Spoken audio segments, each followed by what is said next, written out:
Olá pessoal, tudo bem com vocês? Hoje Jó capítulo 21, os ímpios muitas vezes gozam prosperidade nessa vida.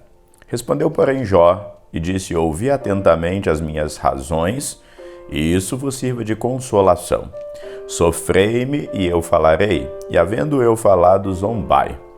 Porventura eu me queixo de algum homem? Porém ainda que assim fosse, por que não se angustiaria o meu espírito? Olhai para mim e pasmai, e ponde a mão sobre a boca. Porque quando me lembro disso, me perturbo, e a minha carne é sobressaltada de horror. Por que razão vivem os ímpios? Envelhecem e ainda se robustecem em poder? A sua descendência se estabelece com eles perante a sua face, e os seus renovos perante os seus olhos. As suas casas têm paz, sem temor, e a vara de Deus não está sobre eles. O seu touro gera e não falha, pare a sua vaca e não aborta, fazem sair as suas crianças como um rebanho e seus filhos andam saltitando. Levantam a voz ao som do tamboril e da harpa e alegram-se ao som do órgão. Na prosperidade gastam os seus dias e num momento descem à sepultura. E todavia dizem a Deus, retira-te de nós, porque não desejamos ter conhecimento dos teus caminhos. Quem é o Todo-Poderoso para que nós o sirvamos? E que nos aproveitará que lhe façamos orações? Vede, porém, que a prosperidade não está nas mãos dele. Esteja longe de mim o conselho dos ímpios. Quantas vezes sucede que se apaga a lâmpada dos ímpios e lhes sobrevém a sua destruição? E Deus, na sua ira, lhes reparte dores. Porque são como a palha diante do vento e como a pragana que arrebata o redemoinho. Deus guarda a sua violência para seus filhos e dá-lhe o pago para que o conheça. Seus olhos verão a sua ruína e ele beberá do furor do Todo-Poderoso. Porque que prazer teria na sua casa, depois de morto, cortando-lhe o número dos seus meses? Porventura, Deus se ensinaria conhecimento? A ele que julga os excelsos? Um morre na força da sua plenitude, estando inteiramente sossegado e tranquilo, com seus baldes cheios de leite e a medula dos seus ossos umedecida, e outro, ao contrário, morre na amargura do seu coração, não havendo provado o bem. Juntamente jazem no pó e os vermes o cobrem. Eis que conheço bem os seus pensamentos e os seus maus intentos com que injustamente me fazeis violência. Porque direis, onde está a casa do príncipe? E onde é a tenda que moravam os ímpios? Porventura não perguntastes aos que passam pelo caminho, e não conheceis os seus sinais, que o mal é preservado para o dia da destruição e arrebatado no dia do teu furor? Quem acusará diante dele o seu caminho? E quem lhe dará o pago do que faz? Finalmente é levado à sepultura e vigiem-lhe o túmulo. Os torrões do vale lhe são doces, e o seguirão todos os homens, e adiante dele foram inumeráveis. Como, pois, me consolais com vaidade? Pois nas vossas respostas ainda resta transgressão.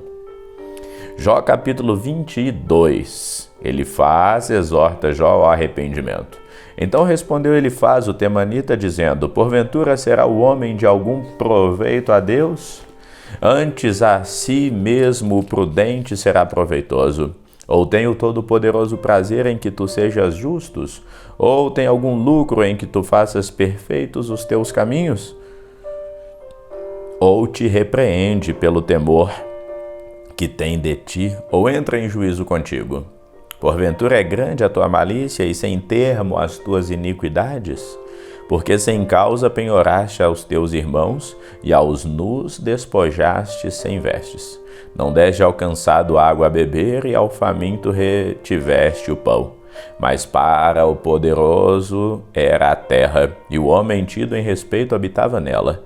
As viúvas despedistes vazias e os braços dos órfãos foram quebrados. Por isso é que está cercado de laço e te perturba um pavor repentino, ou trevas em que nada vês, e a abundância de águas que te cobre. Porventura Deus não está na altura dos céus? Olha para as alturas das estrelas, quão elevadas estão. Se dizes que sabe Deus, porventura julgará ele através da escuridão? As nuvens são esconderijo para ele, para que não veja, e passeia pelo circuito dos céus. Porventura queres guardar a vereda antiga que pisaram os homens iníquos? Estes foram arrebatados antes do seu tempo. Sobre o teu fundamento em dilúvio se derramou. Diziam a Deus: retira-te de nós. E que foi que o Todo-Poderoso nos fez? Contudo, ele encheu de bens as suas casas, mas o conselho do ímpio esteja longe de mim. Os justos o veem e se alegram, e o inocente escarnece deles. Porquanto o nosso adversário não foi destruído, mas o fogo consumiu o que restou deles. Apega-te, pois, a ele e tem paz, e assim te sobrevirá o bem. Aceita, peço-te, a lei da sua boca e põe as suas palavras no teu coração. Se te voltares ao Todo-Poderoso, serás edificado, e se afastares a iniquidade da tua tenda. E deitares o teu tesouro no pó, e o ouro de Ofir nas pedras dos ribeiros, então o Todo-Poderoso será o teu tesouro e a tua prata acumulada. Porque então te deleitarás no Todo-Poderoso e levantarás o teu rosto para Deus. Orarás a Ele e Ele te ouvirá, e pagarás os teus votos. Determinarás tu algum negócio e ser-te-á firme, e a luz brilhará em teus caminhos. Quando te abaterem, então tu dirás: haja exaltação. E Deus salvará ao humilde e livrará até ao que não é inocente, porque será libertado pela pureza das tuas mãos. Jó deseja apresentar-se perante Deus. Jó, capítulo 23. Respondeu, porém, Jó dizendo: ainda hoje a minha queixa está em amargura, a minha mão pesa sobre o meu gemido. Ah, se eu soubesse onde eu poderia achar, então me chegaria ao seu tribunal, exporia ante ele a minha causa e a minha boca encheria de argumentos. Saberias as palavras com que ele me responderia e entenderia o que me dissesse. Jó confia nas misericórdias de Deus. Porventura, segundo a grandeza de seu poder, contenderia comigo? Não, ele antes me atenderia. Ali o reto pleitearia com ele, e eu me livraria para sempre do meu juiz. Eis que se me adianto, ali não está, se torno para trás, nem o percebo. Se opera à esquerda, não o vejo, e se encobre à direita, não o diviso. Porém ele sabe o meu caminho, provando-me ele, sairei como ouro. Nas suas pisadas os meus pés se firmaram, guardei o seu caminho e não me desviei dele. Do preceito de seus lábios nunca me apartei, e as palavras da sua boca guardei mais do que a minha porção. Mas se ele resolveu alguma coisa, quem então o desviará? O que a sua alma quiser, isso ele fará. Porque cumprirá o que está ordenado ao meu respeito, e muitas coisas como são ainda tem consigo.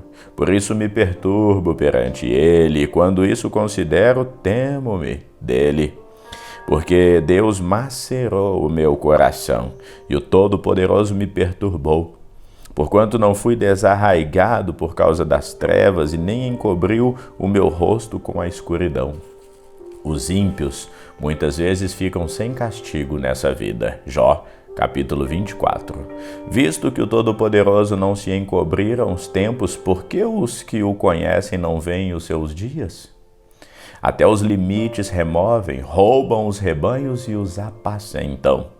Do órfão leva o juramento, tomam em penhor o boi da viúva, desviam do caminho os necessitados e os pobres da terra, justos se escondem. Eis que como jumentos monteses no deserto saem a sua obra, madrugando para a presa, a campina dá mantimento a ele e aos seus filhos. No campo cegam o seu pasto e avindimam a vinha do ímpio. Ao nu fazem passar a noite sem roupa, não tendo ele coberta contra o frio. Pelas chuvas das montanhas são molhados e não tendo refúgio abraçam-se como as rochas. Ao órfãozinho arrancam dos peitos e tomam o penhor do pobre. Fazem com que os nus vão sem roupa e aos famintos tiram as espigas. Dentro das suas paredes espremem o azeite, pisam os lagares e ainda têm sede. Desde as cidades gemem os homens e a alma dos feridos exclama, e contudo Deus lhe não imputa como loucura. Eles são entre os que se opõem à luz, não conhecem os seus caminhos e não permanecem nas suas veredas. De madrugada se levanta o homicida, mata o pobre necessitado, e de noite é como um ladrão. Assim como o olho do adúltero aguarda o crepúsculo, dizendo: não me verá olho nenhum, e oculta o rosto. Nas trevas minam as casas que de dia se marcaram, não conhecem a luz. Porque amanhã para todos eles é como sombra de morte, pois sendo conhecidos, sentem os pavores da sombra da morte. É ligeiro sobre a superfície das águas, maldita é a sua parte sobre a terra, não volta pelo caminho das vinhas. A secura e o calor desfazem as águas da neve, assim desfará a sepultura aos que pecaram. A madre se esquecerá dele, os vermes o comerão gostosamente, nunca mais haverá lembrança dele, e a iniquidade se quebrará como uma árvore. Aflige a estéril que não dá luz, e a viúva não faz bem. Até os poderosos arrasta com a sua força que se levanta, não há vida segura. Se Deus lhes dá descanso, estribam-se nisso. Seus olhos, porém, estão nos caminhos deles. Por um pouco se exaltam e logo desaparecem. São abatidos, encerrados como todos os demais e cortados como as cabeças das espigas. Se agora não é assim, quem me desmentirá e desfará as minhas razões? Jó capítulo 25, Bildade sustenta que o homem não pode justificar-se diante de Deus. Então respondeu Bildade o suíta, dizendo: com ele estão domínio e temor. Ele faz paz nas alturas. Porventura tem número as suas tropas? E sobre quem não se levanta a luz? Como, pois, seria o homem para com Deus? E como seria puro aquele que nasce de mulher? Eis que até a lua não resplandece e as estrelas não são puras aos meus olhos. E quanto menos o homem, que é um verme, e o filho do homem, que é um vermezinho. Ficamos por aqui, que o Senhor te abençoe hoje e sempre. Amém.